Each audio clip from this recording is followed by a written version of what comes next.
Hello, my friends. Jon and I are back again.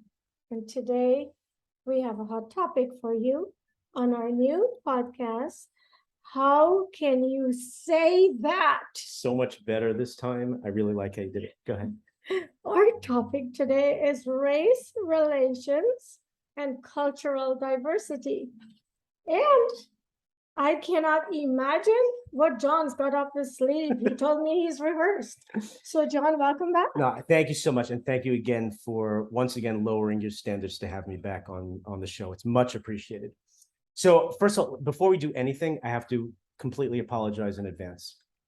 Yesterday, I had something completely and totally garlicky.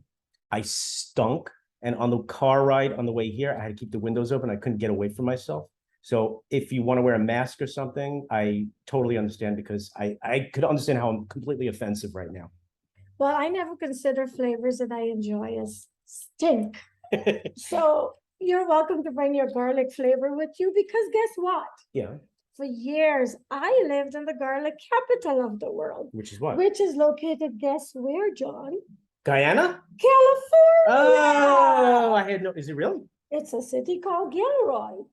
They grow the garlic there or they just import it? They grow the garlic there. They make garlic perfume, garlic ice cream. Wow. So this smell is not even offensive to you? You actually enjoy it? On certain people it is, but I don't smell it on you. Oh, I would assume I'd be one of the people that would be offensive. There are other things about you that are more offensive. There's a lot of other things. It's not just you, by the way. I'm like a repellent to other humans. Than the smell of garlic, Jon. Have anybody ever told you you're a human repellent? I've been told that. Just chases people away. Yeah, people told me. Okay, but more just on the topic of garlic for 1 second, because this is really important. Normally, if you're going to be in the close proximity to someone, you really want to stay away from things that are offensive as far as odor goes, garlic being one of them. But the garlic that I had and the method in which I had it was absolutely so delicious. It was completely worth it. And I want to share the recipe, if you don't mind. No, Can I share the recipe? Please, okay. please. Now, I know nothing about recipes. I'm just going to read what was sent to me as far as the recipe, okay? Because it really has become a staple in our house for Friday nights. And we eat it with, Friday night being Jewish, we have, what regular people call challah bread. It's actually called challah bread, it's CH. But we have the garlic with it. So what it is the way you make it, whoever wants to maybe take a shot on this. Put cloves of garlic in a bowl that is oven proof. I don't know what that means, but I'm assuming like a Pyrex or something. A bowl that wouldn't melt in the oven. Okay, well, why would you put something that would melt in the oven? Why would that? People just don't think about these things until. Well, who's the moron that thinks I'm an idiot that sent this to me? Okay, sprinkle a little salt and paprika. Pour in avocado oil enough to almost cover the cloves.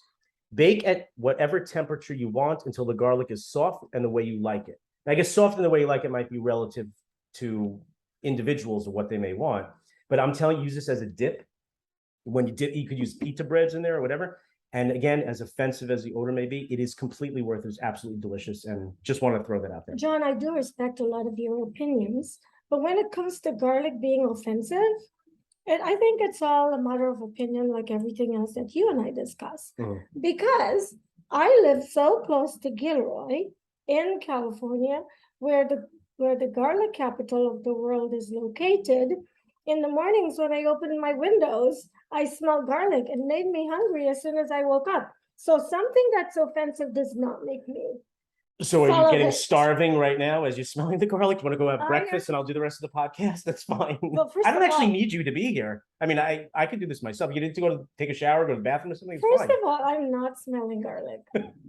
Okay, so Gilroy in California saying is we're not going back to this New York, California thing. We're going to end that right now and get to the real topic. But I just want to say one thing. In California, did I just press a button and ruin everything? Nope. Okay. In California, you may have Gilroy, which smells like garlic, but you know what we have in New York? We have Staten Island that smells like shit and a garbage dump. So there you go again. We already established California 1. We're moving on. We're moving forward. Let's go. Okay, so race relations and cultural diversity. Can I say something? Yes. Why don't you start, Jon? That's a lot of pressure. You're so smart. Keep going. What I want to say is that this is a very hot button topic, almost like a third rail. And we have to be very. Can I interrupt for a minute? Okay. No fist flying here. No. Punching. No. Don't I get so brought heated. handcuffs to restrain you. You don't have to. There's not going to be anything. Okay. Keep Okay.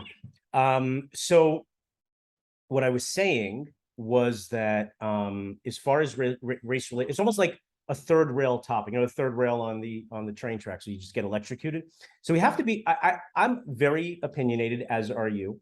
But I also want to be very conscious to not have all of your audience disappear overnight because they hate the fact that you had me on the show because I'm so horrible. So I'm going to be a little bit delicate, but the purpose of this would be really thought-provoking. That's what I'm thinking, not educational, but thought-provoking, where even though maybe someone may not agree with your perspective or my perspective, I mean, primarily they won't agree with your perspective, that they still understand and respect what we're saying. And we give them something, the audience, something to think about that they may not have thought about before. So the other thing that I'm a little bit afraid of is I really don't want people outside my house picketing, saying I'm a racophobe, a homophobe, a trophobophobe, a transphobe, whatever it is. So I'm sure people have better things to do on like a Tuesday morning than take a stick and put a sign on it and march around in front of my house. But just in case they want to, I'm giving out my address on the air. Okay. So you want to write down my address. You want to protest? Fine. Go ahead. I don't care. 1600 Pennsylvania Avenue, Washington, D.C. Jon, you are being so ridiculous. I have to call you out on this. But you know my address?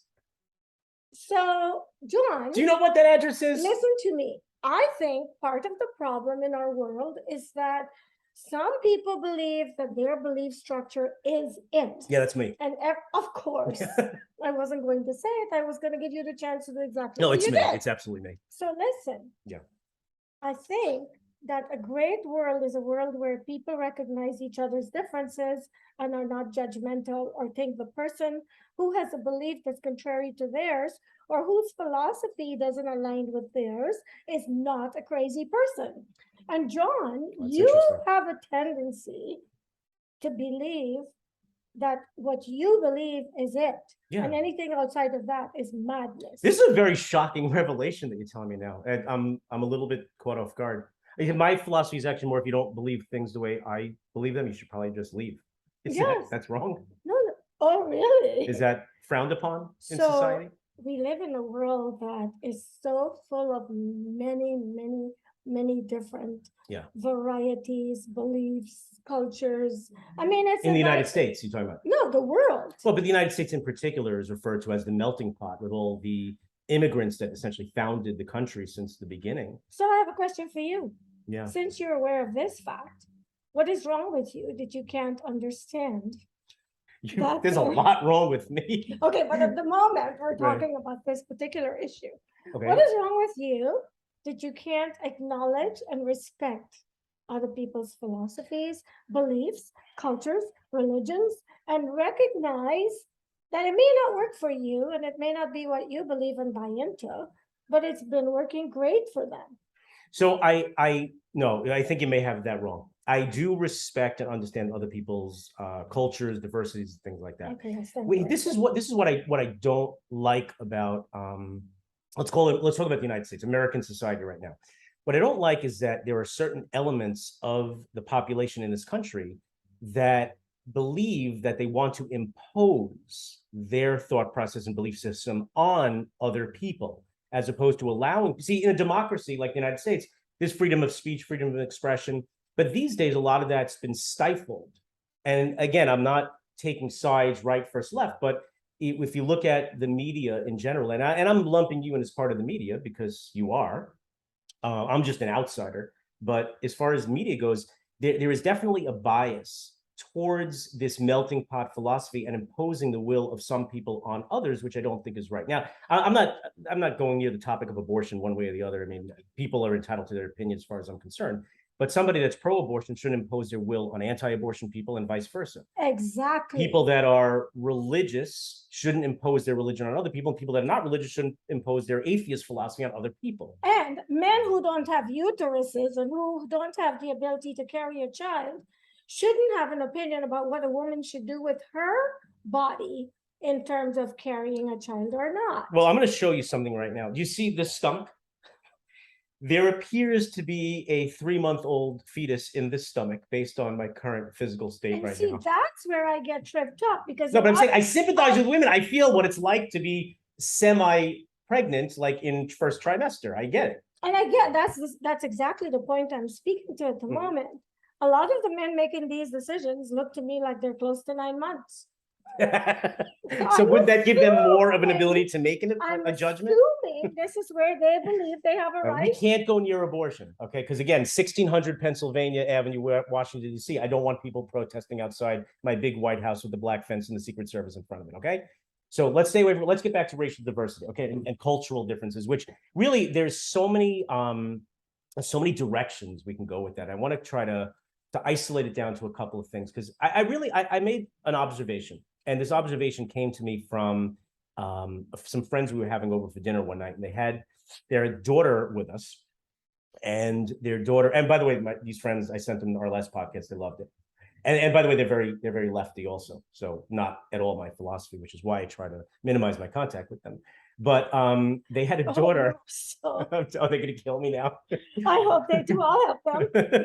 So their daughter, brilliant girl, went to MIT, full scholarship, everything, and was obviously indoctrinated, which is part of we could talk about education in the United States at another time, but there's definitely this indoctrination process, which is more of a political left philosophy on college campuses. I don't think that's really debatable, right or wrong. It's just, I think that's just the way it is. Anyway, so we were talking about racism, and obviously she's very set in her ways. And she said to me, we're talking about something, I made a comment, we're talking about like police brutality, which we'll touch on in a minute, because I think that ties in nicely with what we're talking about. And what I said was that if you look at these interactions where, let's say, unarmed Black people get hurt by the police or shot by the police or killed by the police, obviously it's a terrible thing. Nobody's going to say that's a good thing. It's terrible, as every human life has value.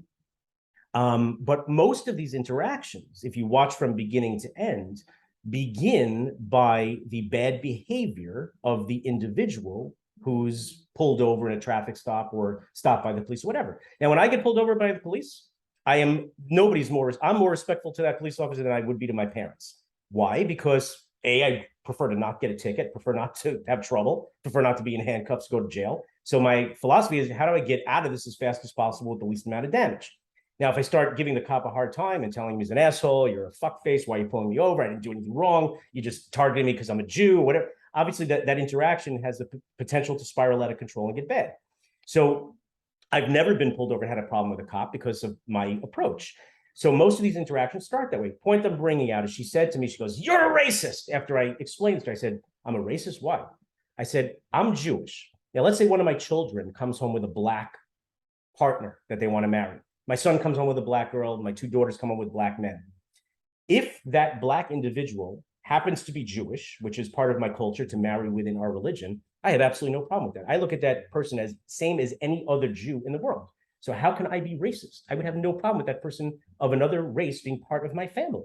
So can I present a different scenario to you? Sure. If you Just look, remind me to finish what I was going to say the other half. I'm sorry. No, I go ahead.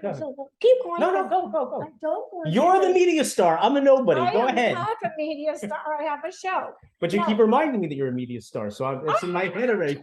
I'm a media star. Well, you do. If you've chosen to give me that title, I have. with it. I have. In my mind, you are absolutely Okay. a celebrity.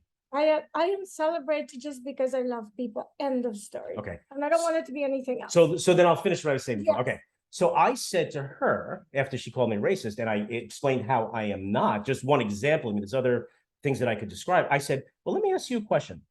We live on Long Island, let's say, right? And I said, when you go house shopping, when you get married, where are you going to shop for your house? Are you going to look in Old Brookville? Are you going to look in all these beautiful white areas? Or are you going to look in Roosevelt, Long Island, Freeport, Hempstead, which are primarily Black neighborhoods? And she goes, well, why would I be looking for a house over there? I go, of course you wouldn't. You're a racist. You don't want to live with the Black people? What's your problem? And she just looked at me and she got up and she left.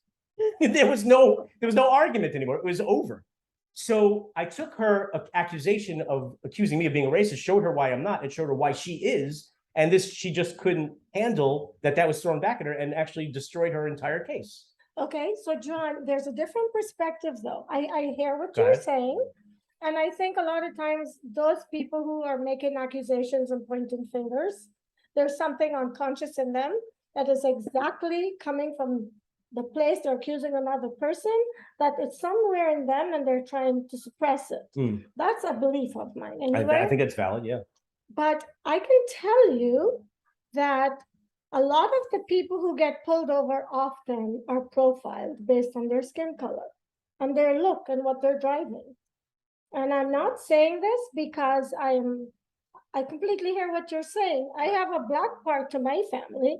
You know what I mean? People look at me, they don't think I have a black connection. Oh, I see a lot of black in you. Yes, great. You're at least 50% black, at least at minimum. Right. Exactly. And so, it's easy to say if the cops pull you over, you will cooperate and all this.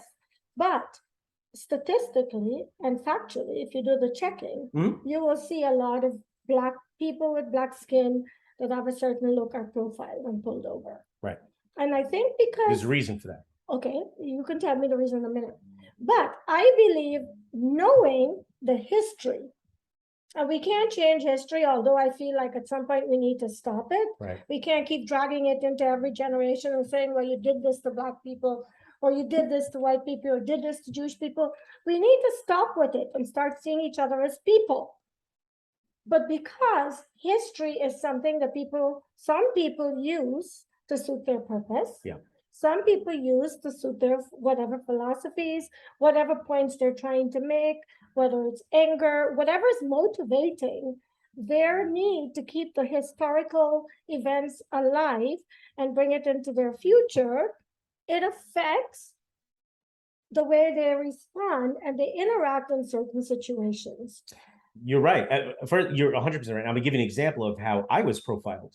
And I'm clearly white, right? I mean, there's nothing of any other nationality about me, right? When you look at me. So tell me. Okay, I was driving in South Carolina in a rental car. And I mean, there's so many things I want to answer back to what you said, but this is the first thing that came to my mind because you said about profiling. And I'm driving down this highway and I get pulled over by a South Carolina state trooper. The whole hat, the boots, the whole looked like, guy right out of the Gestapo in Germany, ready to drag me right into Auschwitz or something like that. And he goes, license, registration. So I give him my my license, registration, my car rental agreement, my insurance card. I'm shitting in my pants. This guy clearly wants to do something so horrible to me. And I happen to also give him my valid police ID because I happen to work as a volunteer police officer. Again, different story, whatever, no big deal. So he looks at my license and he goes to me, I'll be back in a minute. He goes to his car, comes back. It felt like a week later. I love it. Say it again. No, it was like a week. I felt like a week, but it was probably about 3 minutes. And I'm sitting there with my family in the car going, oh my God, this guy is going to kill me. Why? Because he just had an attitude. And he comes back and he goes, well, I'm letting you off with a warning. And I said, oh, that's great. Thank you. I go, what did I do wrong? He goes, doesn't matter. I'm just telling you, we don't like the Yankees around here. And I go, and I stopped for a second, the Yankees. I'm like, who said anything about baseball? Okay, I'm from New York, the New York Yankees. Then I realized this guy still thinks the Civil War is happening. He's talking Yankees, Northerners versus Southerners. So I'm like, 200 years later, this war ended. The slaves are free. Lincoln's not president anymore. Let it go. But that ties into exactly what you said before. But part of that problem is that, and again, not to trash your people as far as the media goes, but the media perpetuates that because they that's front page news all the time. Anything racial, black, white, yellow, this, that, whatever, it's front page because that's what gets the viewers. And they take these little incidents. Well, some of them are. Jon, can I interrupt you? Yeah. What I just heard you say is, because I'm in media, I am perpetuating a lot of false propaganda. No, I said the media is, and you're part of that, that circle. But it's like me saying, Jon, you're Jewish, you're an asshole, because some people believe that's true, though. There's nothing untrue about that. But you are accusing I am a complete asshole. Maybe I'm in the small percentage who's trying to stop that taboo associated with maybe media. by doing a show like this, maybe we're taking a first step towards that. Well, let's try. Okay. Then keep going. All right. What were you saying? I don't remember. Okay, so if you let's go back again, we're getting off topic a little bit. Let's go back. Let's look at how American society is structured. Okay, and this goes into part of that cultural diversity aspect, which is the other part of our topic, not just the racial stuff, but they're actually tied together pretty well. And that's why when I thought of that topic, like I think of most of the topics, because I'm better at that than you. Yes, you're better at everything. Well, every topic you sent me, I rejected. No, bad, rejected. Here's mine. Okay, good, let's do it. So have you guys noticed that he is a dominator, or he's trying to be anyway? Keep going. I'm just teasing. Well, everybody knows you're the brains behind this operation. No, we are. No, it's more you. So if you look at the structure of American society, if you look at, and this is very easy, simplistic way, because I am a simplistic person. Look at neighborhoods in this country. There are Italian neighborhoods, there are Irish neighborhoods, there are Black neighborhoods, there are Jewish neighborhoods, there are Spanish neighborhoods. I'm saying Spanish meaning Latino, however those are broken up, there's subdivisions within there. Why is that? Why is it that when you go across, I mean, specifically in New York, there are these areas where people of like type tend to live together? Can I give you my opinion? No. So the reason, okay, go ahead, fine. Maybe what you have to say is important. Because people like to live with people that are relatable. People like to live with people where they feel comfortable, who share things in common with them. Have you ever tried getting together with a person who's way left and you're way right? Mm-hmm. You mean like this? How does that work, right? Is that what you were implying? So how does that work? Well, I mean, I feel the hatred between us. It's intense hatred. Of course. Yeah, we both said it at the same time. Exactly. Yep. Yeah, at the same time. So that just goes to show that it's true. And so I think actually you're wrong. You know why you're wrong? Because you have a different opinion. That's why. No, you're wrong, because as much as we are polar opposites in almost every regard, there's nothing similar about us, is not even a justifiable reason why we should even have communication with each other. But the fact that we can have dialogue like this and interact like this and do something, that involves giving maybe some things for people to think about, shows that even though the people are different from each other, there is a likeness about it where they can still get along and they can still live in harmony together. But what you said, like I said about the neighborhoods before, what you said is exactly right. But people consider that to be racist. If I want to live with someone of my religion that shares my values and lives my lifestyle, that's not racist.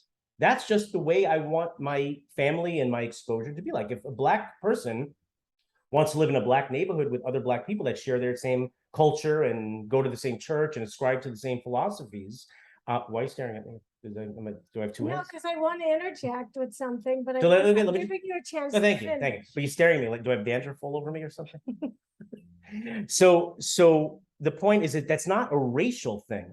People tend to gravitate towards people that are like them because that's the familiarity that they have and the common bond that they have. They're relatable, yes. So I don't see that that's anything wrong. I see that actually as a good thing. But if people, and this is the interesting part about it, if people decide to congregate together, a lot of times that's viewed as acceptable. But if the government were to come in and divide up neighborhoods and say, well, Blacks live here, Jews live here, whites live here, Asians live here, that would be viewed as bad. Isn't that an interesting thing to think about? It's very interesting. And here's what I want to add to what you've just said. Have you ever noticed when there's a disaster, like a global disaster? Everyone comes together. People put all that crap aside. September 11th. COVID. Perfect example. COVID. Oh, that wasn't real. Whatever. By the way, I'm recovered from the COVID you gave me from the last podcast. Well, I don't know how I could have given you something I've never had, which you have had. I was but over. Anyway, I got over it very quick. That's my point. Go ahead. Sorry. I believe that the reason the world is so divided is because people have too much time to focus on too much something somebody told them, and it's a person they trust. So people don't do their own homework, a lot of people. Right. What they do is they jump on the bandwagon that is relatable to them. Right. And so without doing fact checks, they jump on board because Joe Blow that they love. And they have on a pedestal says it's this way. Like Tucker Carlson or Sean Hannity, is that what you're implying? I'm not. I saw like all over your forehead was written Fox News. That's what I saw. Right? Okay. But I'm assuming that's you're implying something like that, where because not Anderson Cooper. There were a lot of people saying what you said. And they say, oh, we can't trust CNN, we can't trust MSNBC. The television networks are either way left or way right. So there's no like in the middle. I'm sure there are a few places, but the average American turns on the TV and they'll watch mainstream. Right. So I decided, as a media producer, a media extraordinaire, whatever, yes. I'll take it, John. Thank you. Yeah, go ahead. I am going to do my own research. And I launched a television show. Hold on, we're doing a plug. Zoom. We're doing a plug. Go ahead. Go ahead, do your plug. I didn't realize we're in commercial right now. This is my show, John. You're just invited. Fuck off. Okay, go ahead. No, you're not wrong. My daughter said that, by the way. My daughter pointed out, it's like, you do realize this is Jennylyn's show and you're just like a guest and she can get rid of you at any time. I said, absolutely, I realize Tell your daughter I love her. She's very smart. I'm completely disposable. No, seriously. So I decided that instead of being locked up in my home by myself, I'm going to put this time to good use. And so I launched a television show called COVID. And what I did is every day, sometimes 2 countries, I interviewed doctors that are in the hospitals, in the big cities in the world. Frontline people. And ask them about their experience with the COVID thing. And you know what? There's one question I asked every single doctor. Why? Because you couldn't think of better questions. You had to keep asking the same one. It's important for me to get the perspective of the doctor in Iran, in Mexico, in China, in Italy, in You did Paris, this over Zoom? in London. Or you went? Yes. Okay. I went to over 30 countries. When you went to 30 countries or you did it over Zoom? Oh, okay. You didn't get on a plane and go. John, I'm not going to answer. I'm just clarifying. I just want to understand. The question was, what do you want to say to people who are believing that COVID is not real? Right.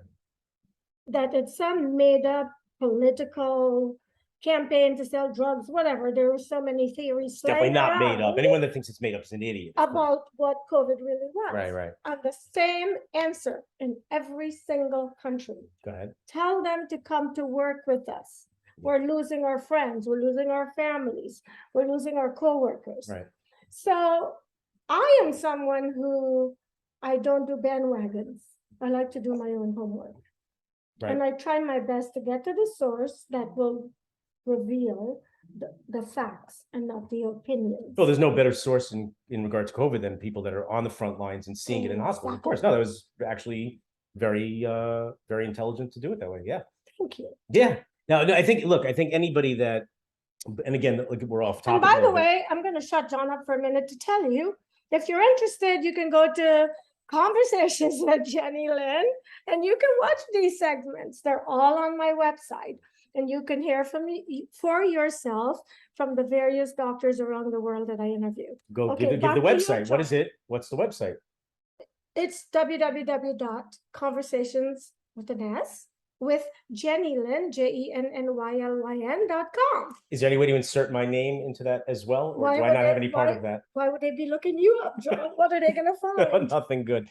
Well, in regard to COVID, I think anybody that believes COVID was fake is obviously a moron. I mean, there's no debate that it was real. It killed, millions of people around the world. There are people who are saying that Bill Gates and his friends. Okay, there are people that say everything. They're off half the population. Well, we probably should do that anyway. Well, half the population probably serves no value anyway, but I wouldn't be a proponent of just getting rid of them through a disease. Because at the same time, you take out the people that, never mind. Okay, we're not going there. So back to the topic at hand, before you took us on this rant about your website.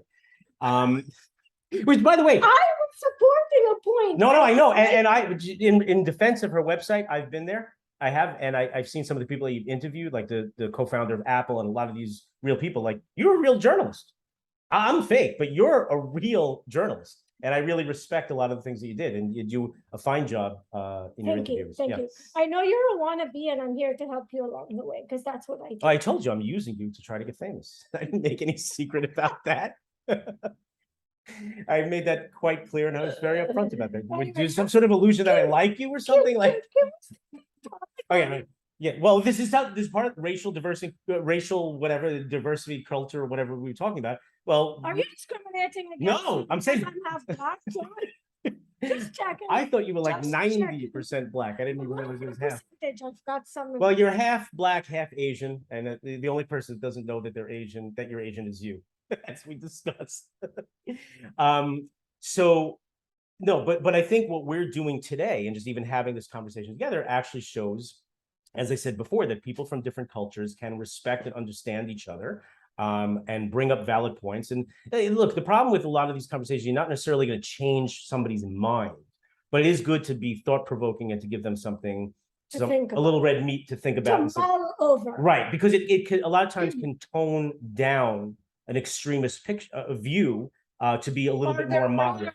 That's really hurting them. Yes. They're buying into. Yes. So here's the thing though, just so you know, I started a show called Diversity Matters. And I got a panel of people that I love and respect. That's why I wasn't on that. I didn't know you then. You would have been. Would I be on it now? You would have been perfect on it.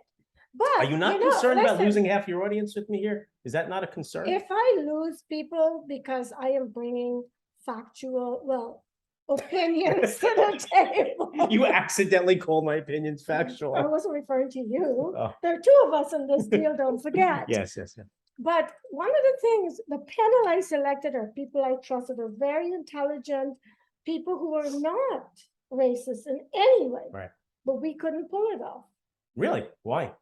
We did maybe 4 or 5 segments and then it just... Well, I think disintegrated because I think we are so hardwired to judge.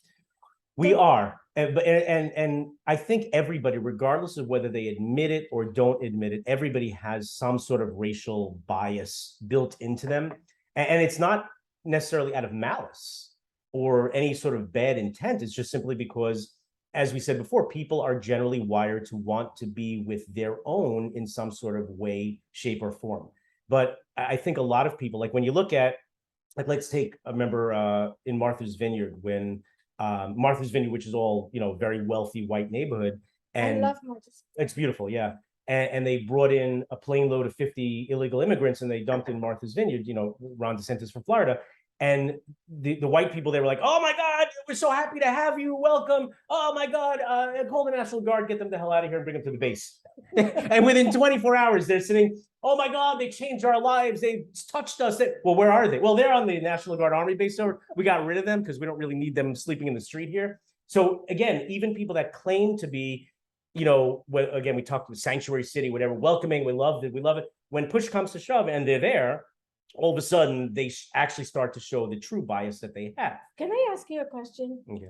We are all we're born with an innocent, pure mind. What happens? It goes bad fast. Where and how? A lot of it probably starts at home. Parents who, everything starts at home to a degree. Parents are the ones that have the most influence on the child that they're raising. And then ultimately it goes to school and teachers and friends. But everything starts in the home. If you're coming from a home that is structured properly, and again, that's a broad term because everybody's definition may be different, but I'm going to clearly say that, coming from a 2-parent family is probably best for the kid. It doesn't always work. It's not always something that can be done. But as far as structure goes for children, to have, a 2-parent structure when they're young and impressionable, I think that's certainly something that helps.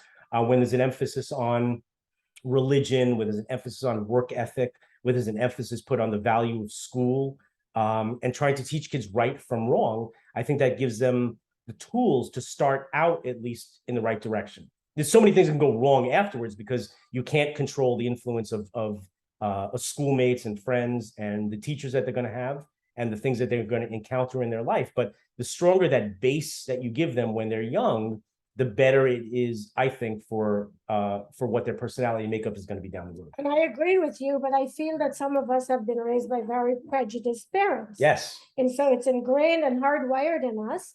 And so some people can grow up and say, hey, my parents were great, but their belief structure was somehow tarnished. Exactly. And therefore, I'm not going to perpetrate what has been inbred and hardwired into me. Right. I'm going to be the person to break this cycle and start on a healthier way of living. But listen And to that's this. great, but not all people do that.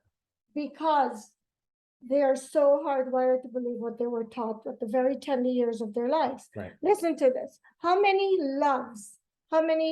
love affairs have been broken up by parents because the people involved were from different parts of the family? Yes. Look at the wonderful loves that have been lost. Look at all the things in life that have probably affected life. Or the loves that didn't occur because somebody didn't want to get involved. Exactly. Right. Because they're looking at you like you're black and da da da da da, or you're not Jewish, or you're not. This is so crazy. We're all children of the universe, God, whatever your belief system is. If you remove our skin, you see the same thing. If you get cut, you see the same blood. Thing. It's ignorance that's causing the problems in the world. And you and I should be two people, because we have a platform to help people to change this and get along. That's all we need. Is that what Rodney King said? Can't we all just get along? Yes. And he was right. In one simple sentence, summed it all up, and it made a lot of sense. And it was actually, in the simplicity of that statement, there's actually brilliance. So apart from the ignorance that may have come down through generations, the other thing that's hurting us as humans is the ego. Why are you looking at me when you say that?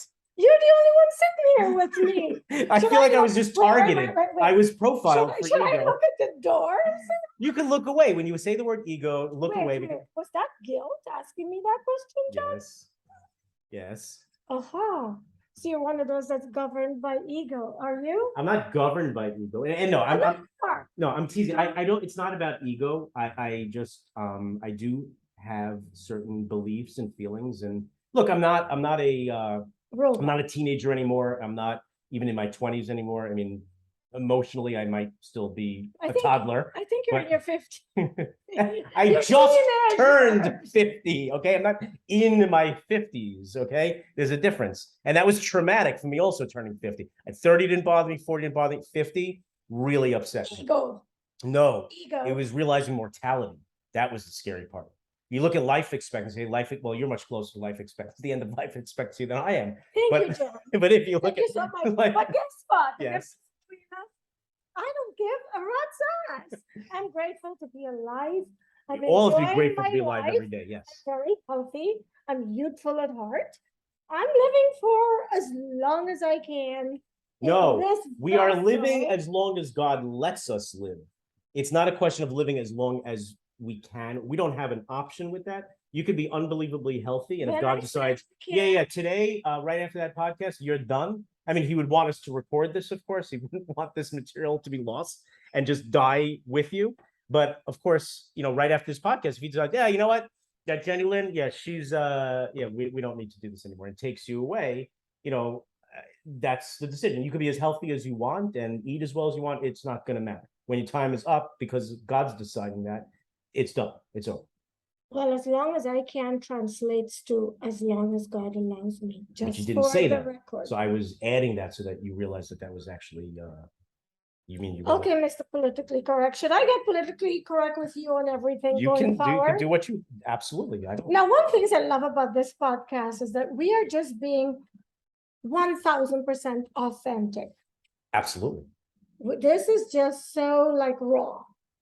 And I want this because so many people in media are guarded. Oh my God. And I'm not rude or disrespectful. And if you are being rude or disrespectful, you will be held accountable on the show, in the middle of the show. You talking me? You talking you? Oh, okay.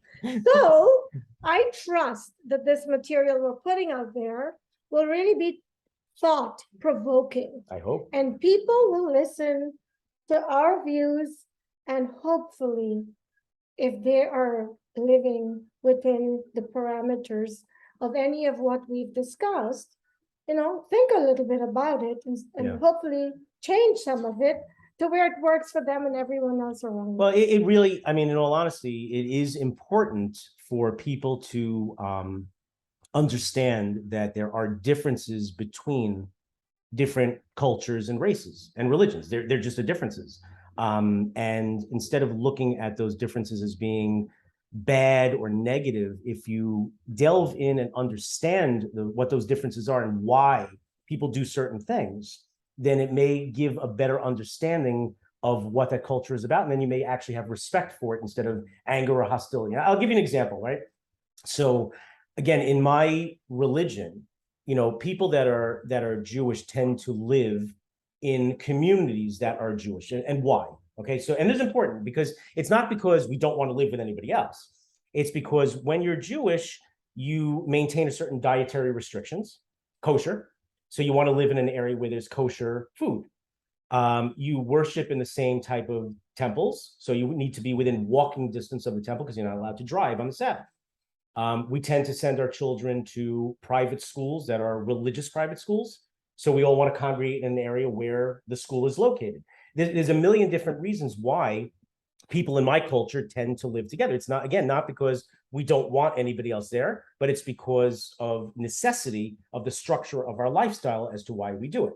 And the same with other religions and races. People have similar likes and dislikes, and it's more comfortable to be a lot of times with your own. Now, again, but that doesn't mean if somebody looked at a Jewish neighborhood and said, look at these assholes, all they do is they want to live next to each other. But I'm explaining why we do that. And maybe that would give a little bit of understanding as to the fact that we don't not like you. It's just the fact that we like ourselves and our lifestyle, and we're doing this because we ultimately have to, based on some of the things I described. And then listening to you, the one thing that comes to mind for me is that it would be such a brilliant growth, such brilliant, okay, let me rephrase this. It would be so good for the world if instead of judging the things that don't resonate, to try to understand it, educate yourself about it, respect the people doing it, and get along. Correct. Because we will never have a world where everybody believes the same thing. Correct. We have to have the yin and the yang. You have to have the light and the dark, because together they create balance. Well, within your own town, within your own city, within your own state, within your own country, because you keep expanding out, the differences a lot of times get greater and greater, to the point where we're at country versus country, different cultures and everything. And in many cases, it's been, those differences have come to such destructive conclusions. When you look at World War I and World War II, all these things they were fought over the differences of culture and philosophy, and how many hundreds of millions of people over the years have been killed over things like that. It's actually, it's terrible. Yeah, but I think it's time in the world for us to start creating some kind of change. And I think the biggest change that's required is to just start accepting people for who they are, without judgment, without hatred, without trying to punish them. We are all responsible for our own lives. Let's just take responsibility for our life. Let's shine love and light on the world. Let's embrace our brother and our sister, regardless of their philosophies, their skin color, their education levels, what they have and don't have. And it's not that difficult to do. The problem is, some people are hardwired to be angry and to hate. And that's why the previous segment where you asked me if I hate people, how can I hate people when I see what hatred is doing in the world? I would be a complete hypocrite if I sat here and said to people, let's get along with each other, while I'm hating them. I don't want to hate. It's not a good feeling. I don't like the feeling. And like I said before, when you hate, you're given the person you hate power over you. And I don't want anybody to have power over me, and I don't want power over anyone. I just want to be an instrument of peace in the world. I don't have anything left to say. You summed it up so beautifully and so nicely that you actually left me speechless on that one. Jon, you speechless? Everyone, this is an oxymoron. Once again, we end a podcast with you declaring victory. I did not. You said I summed it up. You did. I mean, all I could do at this point is ruin it. So I'm gonna just let it sit and marinate exactly the way you said, because it was beautifully done, very eloquently said. And I don't have anything of value that I can add to that. All I could do is tarnish it and ruin it, and I'm just not going to go there. So again, there's a lot more things we could say on this, but I think that we covered a lot of ground. I don't want to take advantage of people's time, and hopefully you will again lower your high standards to have me back, and we'll talk about other topics and things. And by the way, if anybody that's listening wants to suggest topics that we could talk about, of course you're going to say that. I think I would certainly be completely closed-minded to that. Would you be open-minded to that? Shut up, No, I'm Jon. joking. I honestly, we'd love to discuss anything that people would want to hear. We have our own thoughts and ideas, but we're certainly open to, because of cultural diversity, of course, we would be open to hearing what's on people's minds and what they would like to discuss, right? We thank you so much for spending time listening to this podcast. Jon and I are both very funny people. Hopefully, we humor you. And at the same time, we bring some topics to mind or something that you may have overlooked that we are going to bring to your attention that will hopefully help to create a better life for you and better relationships in your life. And Jennylyn, thank you so much for appearing on my show today. I really appreciate you taking the time out of your schedule to spend some time with me and be a guest on my podcast. Thank you. You're welcome, Jon. So we happy Thanksgiving, everyone. We're actually doing this on Thanksgiving morning, and we hope that this will be a day of community, thanks, joy, and all that you desire. And health and happiness to everyone. And like Jon even said, the unvaccinated. And like Jon said, please feel free to write in if you have any suggestions for topics you'd like us to discuss. And we will see you next time with another fascinating segment. Bye.